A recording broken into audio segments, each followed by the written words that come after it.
Halo Bapak Ibu, saudara-saudari sekalian, lovers and haters, salam cerdas Indonesiaku. Jumpa lagi kita pada kesempatan kali ini. Bagi Anda yang belum subscribe channel saya, silakan subscribe channel saya. Tekan loncengnya agar Anda dapat notifikasi setiap kali saya mengupload video-video saya. Oke, ini adalah konten kedua saya di hari yang sama. Sebelumnya saya ucapkan sekali lagi selamat merayakan Hari Raya Idul Fitri. Mohon maaf lahir dan batin. Oke, tadi pagi sebelumnya sudah saya bahas mengenai Pi Network yang janjinya mau open mainnet dalam waktu 14 hari dari tanggal 20 yang ini, April. April ya. Nah, yang sekarang ini saya akan bahas mengenai perkembangan dari setelah diumumkannya bahwa Pak Ganjar adalah capres dari PDIP. Nah, ini tetap menarik untuk dibahas. Jadi begini, kita sudah tahu bahwa Pak Anies Baswedan sudah dicalonkan oleh koalisi perubahan. Yaitu yang terdiri dari Nasdem, Partai Demokrat, dan PKS. Tetapi sampai sekarang cawapresnya masih belum putus siapa. Walaupun AHY sudah digadang-gadang, tetapi sepertinya PKS agak kurang setuju dengan AHY. Sepertinya PKS ini untuk jalan tengahnya dia mau memasangkan misalnya Anies Baswedan dengan Pak Mahfud MD gitu ya. Jadi oke deh, aku nggak ambil cawapresnya, Demokrat juga jangan ambil cawapresnya, kita ambil dari luar kira-kira Pak Mahfud MD. Kebetulan Pak Mahfud ini masih orang NU. Nah, kebiasaan di negara kita itu cawapresnya ujung-ujungnya masing berbau NU lah. Misalnya Pak Yusuf Kala itu masih ada bau-bau NU-nya gitu ya. Pak Ma'ruf Amin pasti orang NU. Nah, ketika sekarang Pak Jokowi dan Ma'ruf Amin itu juga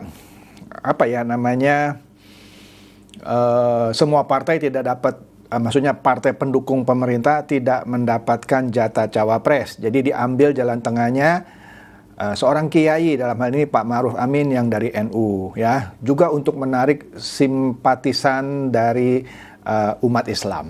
Nah, itu satu. Nah, kemudian di koalisi besar yang dipromosikan oleh Pak Jokowi tapi belum terbentuk lah, itu kan baru diwacanakan, yaitu ada Partai Gerindra dan PKB yang sebelumnya membentuk koalisi Indonesia Raya. Kemudian ada lagi 3 partai lainnya yaitu Golkar, PAN, dan P3, yaitu Koalisi Indonesia Bersatu, KIB. Ya, nah 5 ini karena ada silaturahmi di kantor pusat PAN yang dimana Pak Jokowi itu hadir pada waktu itu, muncullah yang namanya koalisi besar. PDIP pun rencananya mau masuk ke koalisi besar. Tapi sebelum PDIP masuk ke koalisi besar, kita tahu satu hari menjelang Idul Fitri versi negara, atau tepatnya pas Idul Fitri versi Muhammadiyah, atau pas hari Kartini, PDIP mengumumkan capresnya. Sebelumnya orang yang berteori, wah ini diumumkan di hari Kartini pasti Puan nih, tetapi ternyata Ganjar Pranowo. Oke. Nah, ini akan menjadi suatu hal yang menarik. Berarti kita sudah ada 2 capres yang resmi yang sudah diumumkan. Pastinya ada capres ketiga. Nah, tapi ini bisa maybe yes, maybe no. Maksud saya begini. Di kalangan koalisi Indonesia Raya, sebelumnya sudah dibicarakan meskipun belum resmi, yaitu Pak Prabowo menjadi calon presidennya, Cak Imin sebagai wapresnya. Kebetulan Cak Imin ini dari NU. Tapi sepertinya cerita itu akan berubah ketika misalnya kalau koalisi besar jadi karena ada Erlangga Hartarto dari Golkar dan Zulkifli Hasan dan satu lagi dari P3 ya masuk. Nah, ini akan menjadi suatu hal. Apakah tetap Caimin yang akan mendampingi Pak Prabowo jika ini jadi? Rasanya sulit. Karena yang dari Golkar bagaimana? Karena kan secara partai Golkar mendapatkan kursi jauh lebih banyak dari PKB. Itu akan menjadi perdebatan yang menarik pastinya. Ujung-ujungnya kalau koalisi besar 5 partai ini jalan, sepertinya akan mengambil calon di luar partai yang berkoalisi ini. Oke? Nah, hal ini akan tambah menarik ketika PDIP akhirnya mendeklarasikan Ganjar menjadi calon presidennya. Nah, menarik ya. Memang cawapresnya belum disebutkan. Pertanyaannya, apakah PDIP akan masuk ke koalisi besar? Kalau saya bilang sih enggak tuh. Kenapa? Dia sendiri saja sudah bisa mencalonkan calon presiden. Karena dia jumlah kursinya di DPR lebih dari 20%. Di atas threshold, sehingga dia bisa mencalonkan capres, bahkan cawapresnya sendiri. Nggak usah didikte sama orang lain.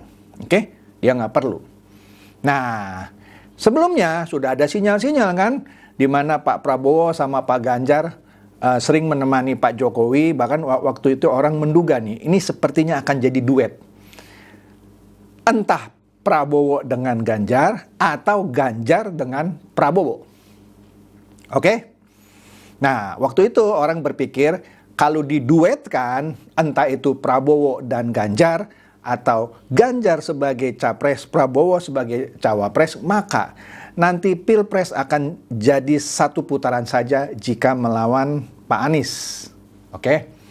Nah, ternyata karena blundernya Ganjar dan PDIP, menurut saya loh, dan menurut para pengamat juga, tentang Piala Dunia U20 sehingga Indonesia gagal menjadi tuan rumah.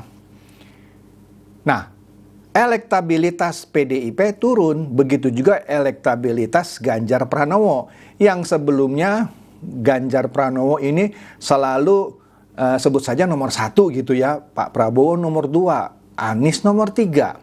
Nah, gara-gara Piala Dunia yang batal, merosot elektabilitasnya Ganjar. Begitu juga PDIP. Tapi kita harus catat, PDIP adalah partai terbesar. Ya, tetapi elektabilitasnya sedang turun dan elektabilitas dari Ganjar Pranowo juga turun dan elektabilitas Prabowo yang naik. Oke? Nah, sekarang kita lihat. Boleh dong saya menganalisa, karena semua orang boleh aja menganalisa, terlepas dari dia nanti benar atau salah, kan namanya analisa, ya kan? Nggak semua orang yang menganalisa ujung-ujungnya pasti begitu. Kan analisa, memprediksi, boleh aja. Anda kalau mau memprediksi silakan komen juga. Menurut saya loh ya. Karena secara senioritas, Pak Prabowo itu jauh lebih senior dari Ganjar Pranowo. Dan elektabilitasnya lagi moncer-moncernya. Agak mustahil kalau Pak Prabowo mau dijadikan cawapresnya Ganjar. Menurut saya loh ya. Anda nggak setuju silahkan komen. Tapi ada yang komen loh di salah satu video saya, dia bilang gini, Bapak analisanya ngawur katanya. Buktinya sekarang Prabowo mau jadi menterinya Jokowi. Oh itu perbandingannya nggak apple to apple. Dulu tetap Pak Prabowo melawan Pak Jokowi. Memang dia kalah. Nah tetapi ketika dia ditawarkan sebagai menteri, nah di sini menurut saya loh ya, hebatnya seorang Prabowo mau merendahkan dirinya, ya. Mungkin kalau kata-kata merendahkan dirinya kurang tepat ya, orang mungkin nggak setuju. Merendahkan hatinya lah kita bilang. Mau menerima tawaran menjadi Menteri Pertahanan. Itu lain cerita. Tapi kalau waktu itu Pak Prabowo dipasangkan dengan Pak Jokowi jadi cawapresnya, tetap Pak Prabowo nggak mau. Oke? Nah, sekarang kita balik lagi nih. Ganjar dan Pak Prabowo. Apakah dua orang ini akan berduet? Apa bakal berduel? Pak Prabowo bilang ketika dia ke Solo, di Hari Raya Idul Fitri kemarin. Dia bilang dalam politik segala hal bisa saja terjadi. Nah, ini maksudnya apa? Ada yang bilang, nah itu dia, sepertinya Pak Prabowo mau nih jadi cawapresnya Ganjar. Tapi bisa juga artinya, Ganjar yang sudah dicapreskan oleh PDIP mungkin saja mau jadi cawapresnya Prabowo.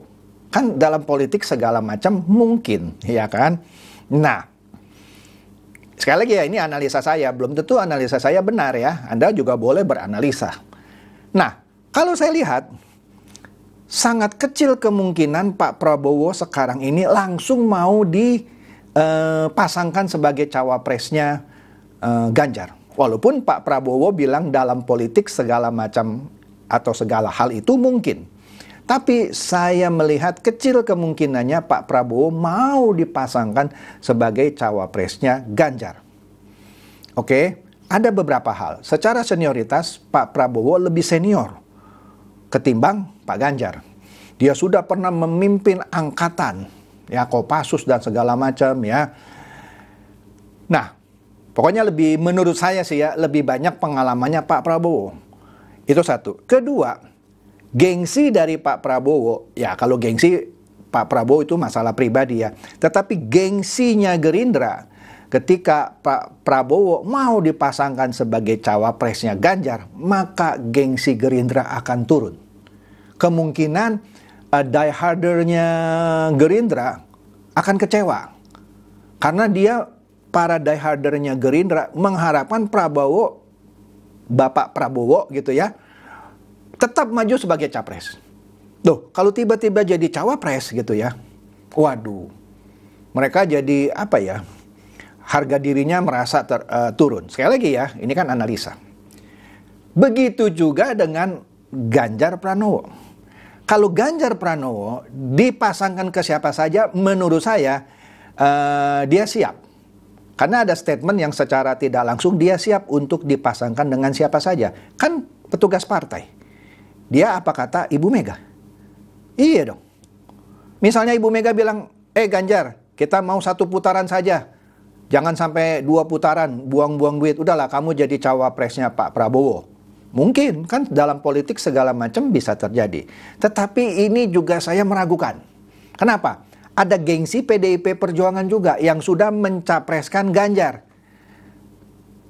Seakan-akan kalau Ganjar akhirnya jadi cawapresnya Prabowo, sepertinya Ibu Mega menjilat ludahnya sendiri. Orang sudah dicapreskan kok dipasang sebagai cawapres. Ya dong?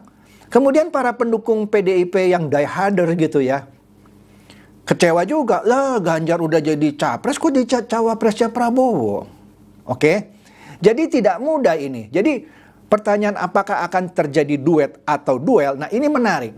Tidak ada yang tahu. Walaupun saya memprediksikan kemungkinan besar akan duel. Sekali lagi ya, belum tentu analisa saya benar. Tapi saya kok lebih cenderung ini akan duel. Kecuali salah satunya mau mengalah. Ya kita nggak tahu siapa yang mengalah ini ya. Karena sulit. Nah, tetapi kalau dua-duanya tidak mau mengalah, baik dari sisi kepartaian atau sisi kepribadiannya tidak mau mengalah, menurut saya baik-baik aja. Jadi ada 3 calon, Anies Baswedan dengan siapapun cawapresnya, kemudian Pak Prabowo dengan siapapun cawapresnya, begitu juga Ganjar Pranowo dengan siapapun cawapresnya. Nah, yang menarik di sini, saya bisa memprediksi cawapres dari masing-masing 3 orang ini, yaitu Anies Baswedan, Prabowo maupun Ganjar, kemungkinan besar bukan orang partai. Siapa yang lagi moncer sekarang ini? Misalnya Pak Mahfud MD. Ada yang bilang, Pak Mahfud tuh sekarang ini lagi cari panggung. Ya itu mah menurut orang. Tapi dia lagi moncer.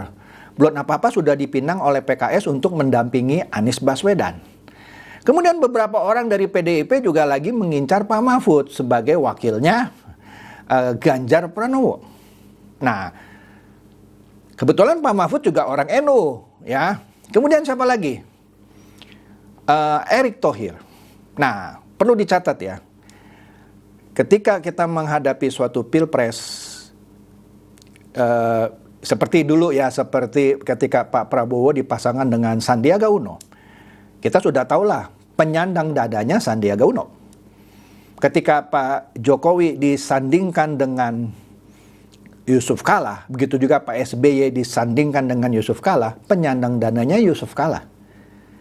Nah, saya agak ragu kalau Mahfud MD dipasangkan dengan Anies Baswedan, apakah Pak Mahfud MD sebagai penyandang dana? Rasanya enggak. Sehingga mereka yang harus cari dana, entah dari Nasdemnya kah, atau dari Demokrat, atau dari PKS. Mungkin dari Nasdem punya uang, mungkin dari Demokrat punya uang banyak, mungkin bisa lah dipasangkan yang namanya Mahfud MD di situ. Tetapi yang untuk PDIP mungkin saja wacana lama yaitu memasangkan Ganjar Pranowo dengan Erick Thohir, di mana Erick Thohir akan menjadi penyandang dana. Karena Erick Thohir kalau ditarik-tarik juga ujung-ujungnya dia orang NU gitu. Nah ini kan teori katanya ya. Mungkin loh. Atau jangan-jangan Erick Thohir dipasangkan dengan Prabowo. Ya.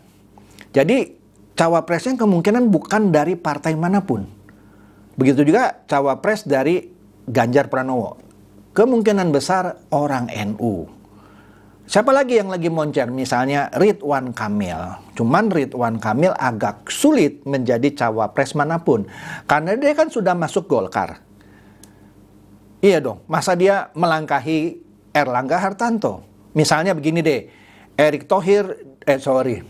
Ridwan Kamil dipasangkan dengan Prabowo misalnya, atau Ridwan Kamil dipasangkan dengan Ganjar. Rasanya lebih manis buat Partai Golkar jika misalnya Erlangga dipasangkan dengan Prabowo atau Erlangga dipasangkan dengan Ganjar. Itu pun kalau PDIP akhirnya berkoalisi dengan Golkar. Karena kan koalisinya masih belum jelas sekarang. Oke? Nah, jadi sekarang yang penting dari pertarungan ini terlepas duel atau duet adalah figur cawapresnya. Kalau capresnya saya sudah yakin 3 dah nih. 3. Kalau cuma 2 agak kecil. Saya lebih suka 3. Biarin dah 2 putaran. Kan seru kan nonton Pilpres gitu ya, kayak nonton sepak bola. Kan sepak bola kan sudah Piala Dunia U20 kan sudah gagal. Sudah nggak jadi, ya udah kita tonton Pilpres. Kan seru gitu ya kalau ada 2 putaran. Kalau cuma 1 putaran nggak seru coy. Ya. Jadi saya mengharapkan ada 3 calon. Yaitu Pak Anies dengan siapapun, kemudian Pak Prabowo dengan siapapun, dan Ganjar dengan siapapun. Kalau misalnya Pak Prabowo dengan Ganjar akhirnya duet, siapapun yang jadi capresnya atau siapapun jadi cawapresnya, cuma melawan Anies dan cuma 1 putaran, nggak seru menurut saya. Kita sudah kehilangan Piala Dunia U20.